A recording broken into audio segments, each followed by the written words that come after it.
We're seeing that historic, first on-chain bidding war for crypto M&A. I think this adds to the maturity of the space. It's no longer just YOLO or a number go up or when token or airdrops.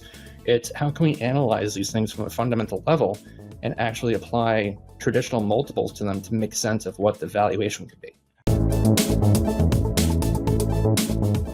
This week, crypto witnessed something new, the first on-chain takeover battle. LayerZero offered $110 million to buy Stargate, the bridge that it originally built. Just as the vote was starting, competitor Wormhole jumped in, asking the DAO to hold off so it could make its own bid. This raises serious questions. How do we value on-chain businesses? Is this really worth $110 million? Is it less or more? And what does this signal about the coming wave of mergers and acquisitions in crypto? Joining me are David Nage, portfolio manager at Arca, and Lawson Bae, an M&A advisor at LayerZero, to unpack what this deal means for Stargate, for DAOs, and for the future of the industry. The conversation reminded me, yet again, that crypto has reached a stage where only real businesses will succeed. And we all agreed. What we're seeing here is only a taste of what's to come next. Our discussion gives a lot of insight into how to value on-chain businesses, what multiples to apply, and what metrics are relevant. Hope you enjoy it. At Unchained, we believe the future should be decentralized, and that includes our data. That's why we use Walrus, the fast, dynamic, verifiable data layer. Learn more about the platform that's powering our future at walrus.xyz. One early Bitcoiner sold 30,000 BTC too soon, missing out on over $1 billion. Don't want to make the same mistake? With Xapo Bank, eligible members can get instant cash without selling their Bitcoin. Check out xapobank.com/unchained for more. Heads up, everyone. We've got exciting news. Bits and Bips, our macro meets crypto show, is officially spinning off into its own podcast feed, YouTube channel, and X account. If you've been enjoying the deep dives into interest rates, monetary policy, and how they intersect with the crypto markets, make sure to follow Bits and Bips wherever you get your podcasts, on YouTube, and on X. You'll find the links to YouTube, X, and other podcast platforms in the show notes. If you're watching this, there's a QR code on screen. We'll be posting here for a few more weeks, but starting in September, Bits and Bips will launch on its own feed. For now, we will publish longer clips from the show on those accounts. Remember, go to the show notes now and subscribe to Bits and Bips. That's Bits +Bips, spelled BIPS, on YouTube, X, and wherever you get your podcasts. Welcome, David and Lawson. It's great to be with you again, Laura. Excited to see you. So, as usual, there's some drama going on. It's par for the course in crypto. This one is especially juicy and exciting. Omnichain interoperability protocol LayerZero had submitted a proposal to the Stargate DAO for LayerZero to acquire Stargate, which I believe is the most widely used bridge in crypto. LayerZero actually created Stargate, but it had released it into the wild as a DAO. And recently they proposed to acquire it back but to acquire it with a $110 million purchase of Stargate tokens in what LayerZero CEO Brian Pellegrino said was what he believed to be the largest DAO acquisition ever. However, on Wednesday, LayerZero competitor Wormhole suddenly said in the forum, hey, put a pause on the vote, we're going to counteroffer. So before we get into all that drama, let's just start at the beginning. Can one of you explain why it is that LayerZero decided to try to acquire Stargate, even though they had created it, and explain the relationship and why you think they chose to make this move now? Lawson, do you want to start? Sure. So what's interesting here is this is the second time I'm aware of acquisition of a related project by a DAO. So Synthetics SNX back in November of last year actually proposed to acquire Quinta, KWENTA token, which was basically a token for the app that they spun out. So the app, the user experience had a token, and then Synthetics, the underlying protocol, decided to reacquire that. At the time, they decided to reacquire that primarily because it was too much administrative to have these two entities and two different teams, and they just wanted to consolidate that. Looking at the LayerZero acquisition to acquire Stargate, To me, this is about revenue. Stargate is where the revenue is. There's no real revenue happening at the LayerZero level. LayerZero earns revenue from messaging via their messaging protocol, but the transactions that are occurring on Stargate, which uses the underlying LayerZero messaging protocol, have a lot easier ability to take a transaction fee, which they're doing now. And so to me, this is very much a setup of bringing the revenue in-house and definitely doing that in a regulatory environment that seems open to that. Yeah, I would agree with that. What I've noticed is that, if you look at what the history of Stargate and LayerZero are, is that they were very closely tied together. There was obviously very significant cross-pollination of both of them. So Stargate was dealing directly on LayerZero, was a cross-chain liquidity transfer protocol and bridge. They were part of that world. I think some of the things that we've noticed over the years, you saw this with Polygon too, where Polygon had, several different digital assets. They had, their original one, then they went to Pole, and then they had, a few other different opportunities. I think what the market is starting to look at, especially companies in the space, all together on a unified level. And this is what you're seeing across the board. I obviously, focus predominantly on venture. And what we're seeing in the venture world is you're seeing some of the largest acquisitions that have happened in the industry happen in the last quarter, and they're still happening now. You saw obviously Ripple acquiring Hidden Road. You saw Coinbase acquiring Liquify. You saw several other different ones out there as well.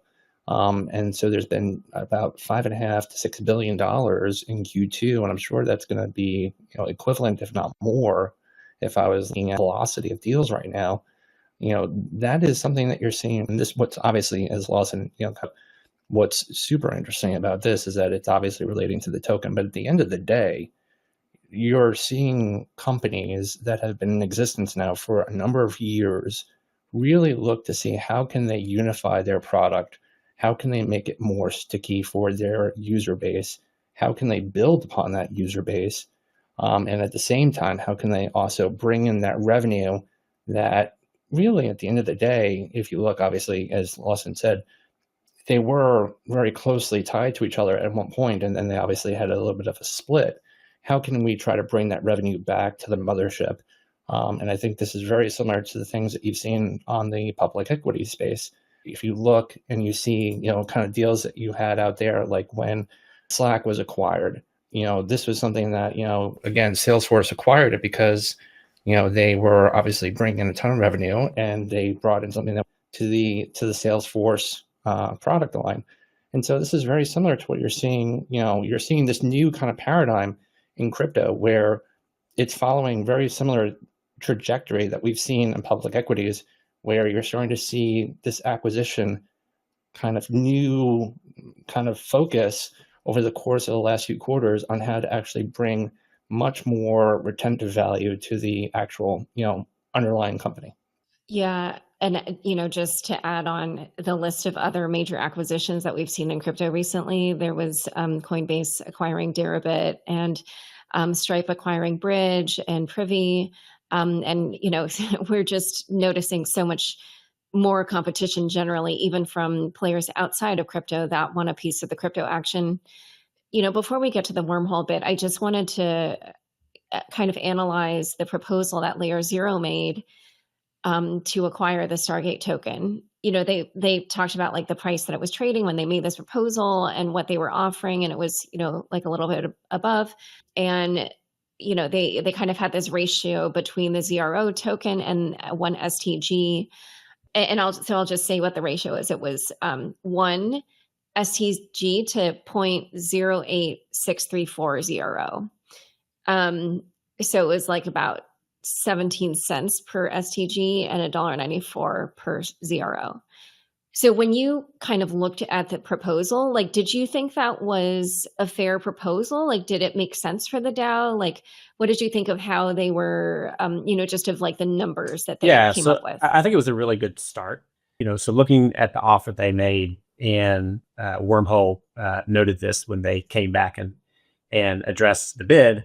It's essentially a combination of like, what are they getting for the offer, right? And so the market previously was pricing it, I think, around 1630 7 cents on the day that they offered it. And then they made an offer of 0.1675 cents. So like a couple percent above it. And so like, what are they getting for that? And so what they're getting for that when you acquire these things, especially in traditional finance, you're getting all of the assets and you're figuring out how to disperse those assets. Those assets could be just the IP, or it could also include like the cash and equivalents and all sorts of like different things that company holds. In the context of the DAO, what's really cool is like most of this is on chain. It's like publicly verifiable. And so the DAO has around 95 million in cash and equivalents, excluding the holdings of STG. And so the $110 million offer essentially says the value of the protocol is like 15 million in change. So you're holding 95 million and we'll pay for the entire Stargate protocol 15 million. So then the question is like, how did they get to that number? Traditionally, when you're acquiring companies, you're putting a growth multiple on the revenue and what the cash flow looks like. Again, since we have on-chain cash flow, these things are verifiable. So if you look at, I think it's according to DeFi Llama, the 30-day fees are 180,000, which is around 2 million annualized. And so what that puts us around a 7.25x revenue is the multiple they put on LayerZero. And so then the question is like, is that what the market would normally pay as a multiple to buy a company, right? And so the way I look at that is if you look at the Durbit acquisition by Coinbase, it was speculated that was around a 10x multiple.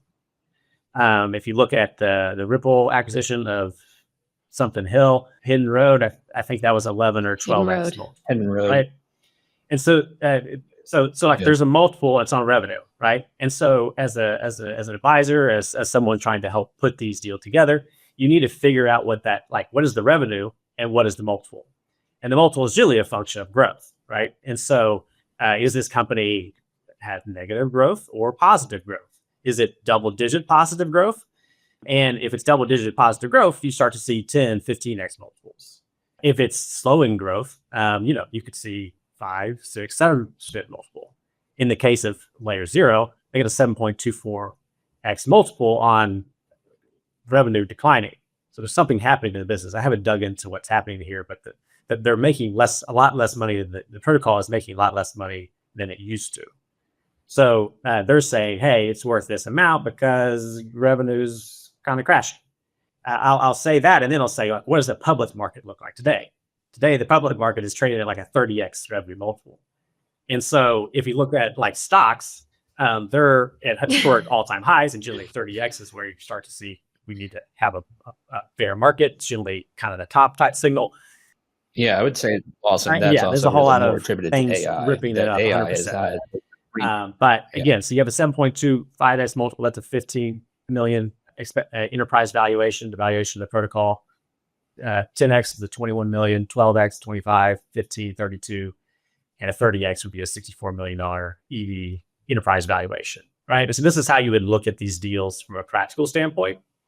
With that said, like there's a whole lot of like, if we actually get into the details and figure out like, what is this thing actually worth?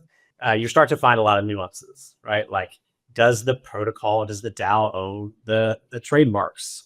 Does someone else own it for paying the licensing fee? How much of the protocol revenue are they taking today? Have they turned on all fee switches? Are they maybe giving too much to the LPs? There's lots of like variables you can start to play with to like figure out maybe a different number there. But I think from a big picture standpoint, their first offer was a good first offer. But what's awesome is these are public markets now. And so anybody can come in at any time and make another offer. And so that's exactly what Wormhole's done here. Yeah, honestly, before we go to David, like part of my thought about the Wormhole thing was I was like, if there's bad blood between Wormhole and LayerZero, then all Wormhole has to do is just make things more expensive for LayerZero. Like even if they don't win, they just have to make trouble for them. And it's just a way of like just being a thorn in the side of your competitor. And do you know what I'm saying? Like, it's almost like even if their heart isn't in it to actually win this acquisition, they might get satisfaction out of just the theater of it is fun. For LayerZero. This happens in public markets as well. It's awesome to see it now happening in crypto. And I think that's fair. Like, is this a real bid by them, or is this fluff? They've essentially said, we're going to send a bid, which is not a traditional mechanism of what you would do. Normally, if you're going to counter, you come with a counter. But, these are public, but not public. There's a whole lot of non-public information. And so they're kind of delaying and say, hey, give us the non-public information to figure out what we think it's actually worth. It'll be interesting to see if the bluff is caught, or we get what happens. Yeah, and I know we're going to discuss the wormhole thing in depth, but the other thing that I found funny was, so they announced that they intend to counterbid, and then they had this huge list of things that they're requesting for information in order to come up with this actual counteroffer. So I just thought that was funny. And when I heard Brian Pellegrino on Thread Guy's stream yesterday, he was saying like, oh, so they basically are asking for all this info, and they can kind of get this like competitive edge and like getting all this information. Due diligence, all that stuff is super normal. Like none of those things was new to me. Like, does it? Right. But what do you think about that? The fact that they announced their intention without making an offer. Listen, if this was a public company and there's a board of directors of fiduciary duty, I think there'd be a whole lot of giving information and a lot of lawyers involved. Yeah, we're in a really sticky spot here, because now we're going to start to see the proof is in the pudding. Are we actually going to like do the best thing for the token holders? Or are we going to do the best things for, some self-interest here? I think it's really critical that we have the conversations, and we expect our DAOs to be better. And so I hear that, but in traditional markets, it's competitive bid. You got to entertain the bid. Okay, David, what was your perspective on the LayerZero proposal? First and foremost, I have to say, Lawson, hearing you talk about the fundamentals of a business and digital assets is music to our ears. We've been, on the fundamental kind of kick for years, trying to understand these things from a fundamental level instead of a degenic level, if you will, or what we call a network level, air quotes. And so hearing you opine about the fundamentals and about the multiples associated to those fundamentals is just beautiful. I think it's a maturing aspect of this industry, and it's something that we definitely applaud. The second thing I have to say is that everyone needs to go watch Wall Street, and they need to watch the section where Gordon Gekko is trying to bid up Anacott Steel against Sir Lawrence Wildman. This is exactly the playbook that is happening here. And so if you also want to read Sun Tzu, The Art of War, this is also probably very applicable to this as well. And so at the end of the day, again, I will say this is not investment advice. Obviously, we have to say that every time that we're on these things. I will say that in just quickly looking at this, obviously from a venture perspective, we're very interested in interoperability, and we're interested in some of the things that are happening from a bridging perspective because we have exposure to that in our own book. I have to say that, I think Lawson hit it on the head, is that it looks like they have about a $90 million give or take treasury. It looks like, as Lawson said very correctly, that they're projected to do about $2 million of annualized revenue this year, give or take. The multiples, as Lawson said, 7 times is a little low. It's a little bit of a kind of slap in the face. Normally, what you see in the markets right now is, what we saw, back a few years ago, when markets were humming along a little bit better, was about 12 to 15 times AR. Obviously, we've re-rated several times, especially in this industry, after several of the cataclysmic events that have happened.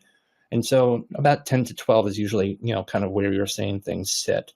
And so if you're looking at 2 million of AR and you apply a 10 times multiple on that, you're obviously at 20 million, and you apply that to the 90 million treasury. And then I think that's how you kind of get maybe to that 110 number. Again, I don't know this. I've not spoken to Brian. I've not spoken to the LayerZero team about that specifically, but maybe that's the justification for that number. At the end of the day, though, this is something that I think is going to go down as historical for this industry, because you're seeing two companies compete for an aspect, a product in the market, and it's something that we have not really seen before. And it adds a completely new dynamic, because you can start to have competition. You could start to see bidding up, and you could start to see all these new tactics that we have never seen in this industry before. I think this adds to the maturity of the space. It's no longer just YOLO, or a number go up, or when token or airdrops. It's how can we analyze these things from a fundamental level and actually apply traditional multiples to them to make sense of what the valuation could be. So in a moment, we're going to talk about Wormhole's intention to counterbid, but first we're going to take a quick word from the sponsors to make this show possible. At Unchained, we care about the future of decentralization. So it only made sense for our media content to be decentralized. That's why we use Walrus. It's the fast, dynamic, and verifiable data layer for on-chain builders. And it's not just data management. Walrus ties directly into smart contracts, unlocking new possibilities for programmable content delivery, subscriptions, and community engagement. So as we imagine what decentralized media can become, Walrus is the tech we trust to help build it. Learn more at walrus.xyz. Selling your Bitcoin just to get cash? One early Bitcoiner did and missed out on over $1 billion. With Xapo Bank, you can access up to $1 million instantly without selling a single sat. Eligible Xapo Bank members can borrow up to 40% of their Bitcoin's value. No stress, no selling, no buying back in. Use it for what matters most. Your dream home, your child's education, a getaway, or that can't-miss investment. With Bitcoin-backed loans, you're in control. Set your installments and repay in Bitcoin or US dollars, your choice. Enjoy competitive rates, zero fees, flexible terms, and no penalties for early repayment. And your Bitcoin stays safe, never rehypothecated, relent, or pooled. It's securely held until your loan is repaid. Check them out at zapobank.com/unchained. Back to my conversation with Lawson and David. All right, so in announcing its intention to counterbid, the Wormhole Foundation wrote, based on our initial review, we believe that STG holders deserve a more competitive process, and we are prepared to submit a meaningfully higher bid. LayerZero's offer at the time, $110 million in ZRO for roughly 76.5 million in stablecoins and 15.9 million in ETH, plus the permanent capture of all future protocol revenue. Treasury alone is 92 million, excluding STG tokens. Yet the proposed deal hands over assets and ongoing economic upside for only $110 million in token consideration. It doesn't create a compelling offer, which values Stargate's ongoing business at an unreasonably low number. Then they, listed kind of some of the other assets they saw, and then requested a whole bunch of information. Exhaustive list of assets are for sale and transfer. This should include all administrative privileges, intellectual property, trademarks, software, and property on and off chain, an accurate and up-to-date accounting of protocol-owned assets, data on users, traffic, etc. And there's more. But I was wondering, so, what did you think of what their pitch was, and what do you think would be reasonable for them to counteroffer? And yeah, just how do you see this playing out?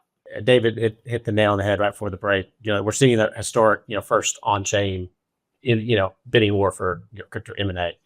We don't have the second bid yet, but we already, since that time, the price is at 5-6%. So the market is pricing another 6% potentially out of this, right? That's like 0.1, which would be more on the EV than the treasury enterprise value. I think them coming out was smart strategically. The art of war. They could be playing games, but I think it's also smart business. If you look at the mixture of Stargate's business, maybe to the mixture of Wormhole's business, Stargate has a heavy Arbitrum business for some reason. Maybe they like that. Maybe they're missing that, and so maybe that fits into the Wormhole portfolio, and maybe they would value that differently, right? Because right now, are they direct competitors in the market, or are they splitting off and taking chains, right? Do they dominate some chain and someone else dominates the other chain? And as a result, they can dominate that market. And once you dominate that market as a monopoly, you can have more revenue in that market, right? And so the equation is a little bit different when you start to think about competitors buying. Other things to note here is, that the way I valued in that last conversation, the revenue multiple on the enterprise value of the company is one way, very traditional way to think about value of companies. I'll say, essentially, since Facebook, we've started to look at companies differently. Facebook was the first ever to put out this concept of daily active users, and with more daily active users, the perception is I'll figure out a way to make more and more money from that user. And so daily active users started to become a metric to think about the value of an enterprise. And so, for example, when I was doing the M&A earlier this year, the DAU came out to around $500 per daily active user off the market cap for Facebook. Now let's compare that to crypto. Crypto reports monthly transacting accounts. These are monthly transacting, not wallets, but users in this scenario. If you back into that number, it got to something like $250 per user, right? And so I haven't looked at the numbers here. Like if we start to look at number of active accounts, so the way I valued a deal recently was monthly transacted accounts, basically the number of wallets regularly engaging with the protocol or app, and then putting a multiple on that.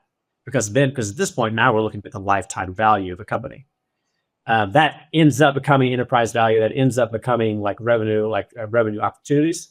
But alternative ways to look at this really depends on what you think you can sell in that market and what your pricing power would be in that market. If you create a monopoly, for example, you can then trump more. I would also like to jump in. So again, from a fundamental perspective, the numbers and Lawson, when talking about that is critical. But there's also another issue there that I have not seen many talk about, but it comes down to the technical challenges here.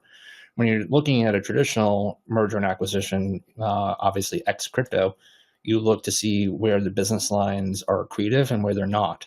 And you look to see, especially from a workforce, does the workforce blend itself together in terms of compensation, in terms of structures, et cetera, et cetera. And you try to make a determination of how long that merger and acquisition is going to take to actually become accretive to the overall business. And so if you look at the technical integration challenges here right now, Wormhole, I believe, uses a decentralized network of about 19 guardians that observe and validate messages across chains, requiring 13 of 19, I think, to approve cross-chain messages. There's generic message passing protocols focused on cross-chain communications, whereas Stargate is built on LayerZero's protocol with unified liquidity pools, sharing between chains, and it uses, I think, some sort of a delta algorithm for automatic liquidity, pool rebalancing. And so what you start to cross-chain validation, whereas Oracle and Relayer system that power Stargate. So how is that going to work? And I have not heard many people, and there's people who are far better at the technical stack, complexities there than me. But I would, as I was looking at this and looking at the combination, that is something that seems like it's going to take a long time to start to integrate and actually get to work together. And I have not heard many people talk about that aspect.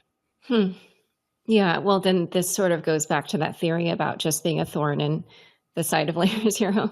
But actually, one thing I wanted to ask the two of you is, Lawson made a case for why the multiple would be 7.25 rather than something more like 10 or 12, as you were saying, David, was probably more typical for the current market. And, he mentioned that the revenue is going down. So I just was wondering, like, between the different numbers that you came out with, like, what do you each think is kind of a more reasonable number? Or, and by that I mean multiple. You can go with that. I'm not even going to try. It's a fun conversation. We're still figuring it out. I found out about the bidding war like 2:00 yesterday. I was driving, and so I just started like thinking about what I should do about it. And so I posted in the forum where all this is happening publicly right now. People are DAO holders, users, token holders are debating what should happen with this. I basically said, "Hey guys, you all have a situation in your hand, and I need to do some analysis to figure it out." And I basically just kicked the can. Says I need to spend some time to figure it out. And that's honestly what Wormhole asked for. They asked for a little delay to figure it out, and I think that's a reasonable request.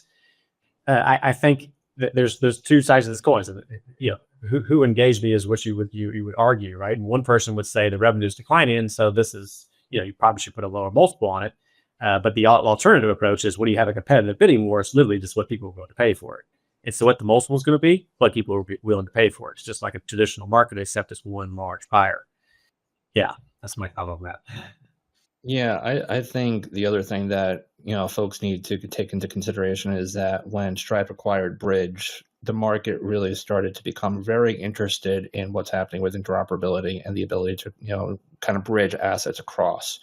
I think traditional players in the space, non-crypto, started to understand that you do need to have technical capacity to be able to bridge or move assets that are on Solana or AVAX or whatever kind of chain you're using, and that it doesn't work harmoniously and unified at this point in time.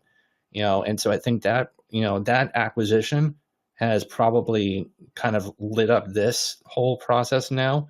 And as I said again, I think this is just the start of something that we start to see much more of, where you see, bigger chains or chains that have more, funds in reserve or have the capacity to do things, start to look at, say, okay, we are missing this. Now we can go and build this for the next 6 to 12 months, or we can go buy this for, a certain premium in the market. And this is what you see on, in traditional pharmaceutical companies, where they have neglected orphan, kind of drug building and, a lot of the things that, are not as publicly aware of in terms of illness and disease. They go out and they buy these smaller pharmaceutical research labs for, a certain premium, because they don't want to actually use CapEx to do it internally. They just want to build it and be able to get to market fast. And so I think that's where we're going with this in terms of the market, that you're going to start to see much more of this. Okay, so if you were in the DAO, how would you think about this? And I know we don't have the actual counteroffer from Wormhole, but I don't think we necessarily need to have that to. You might not, Laura, by the way. You might not. As Lawson said, they asked for what, it was 5 days, correct? They asked for like a 5-day. You might not. If they do diligence and they come back and they say, you know what, that 110 offer was probably pretty good, we're probably not going to be able to get there, you might not. So that's the other thing too that people need to consider, is that they're asking for a 5-day referendum or pause to be able to do their diligence. That does not necessitate that they're going to make an offer. Yeah. Let's assume that they will, but in this universe right now where we don't know what the number would be, how would you think about like which, partner would be the better, or it's not really partner, but which acquirer would be the one that would kind of steward the future of Stargate better? So one of the things that the ideas behind RelayZero is to help founders and project and protocols find exit market fit. When you're trying to sell something, whether it be a small company or something large, there's definitely a element of there's a financial value in like I have some sort of financial outcome, but there's also like the ethos and the idea of what you're trying to do. Founders tend to want to find buyers who are going to continue the vision, especially in crypto. People have this crazy big vision. There's like this idea that they want. With regards to DAOs, the meme of the DAO arguably is how they, should be a blend of like, does this thing still continue the values of the DAO or not? And in that stance, Wormhole arguably does. There's definitely going to be some technical challenges there, but it does. With that said, the spirit of it was, created and spun out by the LayerZero team. And so maybe you're more. Wait, I'm serious. Fits the ethos of the DAO than LayerZero. Not better. No. I think they're both good fits. They both pass the test. I'm personally bearish current bridges and how they work. I think ZK and stuff like that's going to solve this. It's going to take a little while, but this is pretend like they're valuable and they're going to retain value for now over some sort of time frame. It comes down to like the ethos and the vision, and can you still buy into that vision? Are they going to continue that vision versus some sort of acquisition where it's going to like not continue that vision? Both of the potential buyers here are definitely going to continue that vision, and so I think that passes. Yeah, I would say, and again, I don't know the Stargate team. I have not spoken to them. So, and again, this is not investment research or advice to them or anything like that, but it is a cultural fit.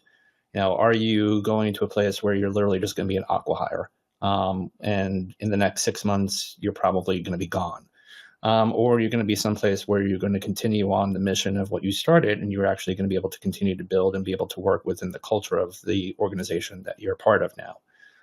That is something that is a very large consideration. There are founders who want to do, the latter, who have built and have been working through a very, obviously difficult market these last few years, and who see a chance to exit and be able to also do well for their investors and folks that have been working there. And they want to just go into that, kind of quiet night and just, end it and build something else maybe in the future. And then there are others who have said, okay, we're just at the start here and we want to continue on. We want to make sure that we're working with a team and an organization that really has that fighting power too. So that's something that, that the team at Stargate needs to determine is, from a cultural perspective, do they want to continue working and continue to fighting, to build this thing into something bigger and better? Or do they want to, as I said, bow out, do well for your employees and people that have been burning the midnight oil, and go on to build something else. That's their determination that they need to make over the next few days. Okay, well, we'll have to see how this all plays out. Before we go, I just wanted to ask you both, because I know both of you, think a lot about M&A and crypto. We started to, kind of chat about this a little bit earlier in the show, but I just wonder if you could give your thoughts on, what this stage that we're at right now in crypto, what you think it will show in terms of M&A, like what kind of, I think, new trends we might see, or like what, potential developments you're looking for. Yeah, I think I alluded to this too, and it feels very similar to the kind of the pharmaceutical world that I've seen for the last 20 plus years in the markets, where you have a Pfizer or Merck, et cetera, who become very large and become very well endowed, from a kind of a treasury and a budget standpoint, and a bottom line, they have the ability to go out and look for smaller acquisitions to be able to bolt on into their larger offering. I think you're seeing that. You've seen that with Coinbase, obviously, over the course of the last 6 to 12 months. You're starting to see that with Ripple and with their acquisitions of Hidden Road and Rail. I think you're going to continue to see this, and you're going to see the velocity of this continue over the course of the next 6 months, throughout the rest of the year. And I definitely think that from a standpoint, the regulatory clarity that we're starting to get with Genius, and obviously now with Clarity, and obviously the very public vocation of support for this industry and the asset class from the administrator and the regulators. I mean, Hester Peirce is basically calling out for anybody in Chicago who's building in the space who might be an early stage company. She wants to meet with you. I mean, this is something that we've never seen before. And so this is, I think, you're starting to see that there is a real shift in the tide. And I think the companies that have the budget and the capacity, especially also the ability to tap into the debt market to be able to raise capital to make these acquisitions if they need to, that is where I think you're starting to see more of that happening over the course of the next 6 to 12 months. 100% agree with David. And for me, just to zoom out just a hair, in 2018, I went crazy over this idea of on-chain cash flow, it being this idea where the users are both the consumers, worker, and the investors of the protocols. And at the time, that was like really a nascent idea. There's really only MakerDAO was the only equivalent of that. You had MakerDAO and staking. 18 months later, we have DeFi Summer. 7 years later, we now have fully on-chain businesses, and it's incredibly exciting. Now that we have on-chain revenue, we have referral fees, liquidity rewards. We have on-chain marketing, and now at the end of the life cycle, we have on-chain M&A. This is the next era of crypto is really a recognition that the business of crypto is working. We have revenue up and down the stack, from consumer to DeFi, from apps to protocols, and people are going to try to capture that forever. You're try to grow in that type of environment. All right. Well, this has been such a great conversation. Thank you both so much for coming on Unchained. Thank you. As always, Laura, thank you, and great talking with you. Awesome.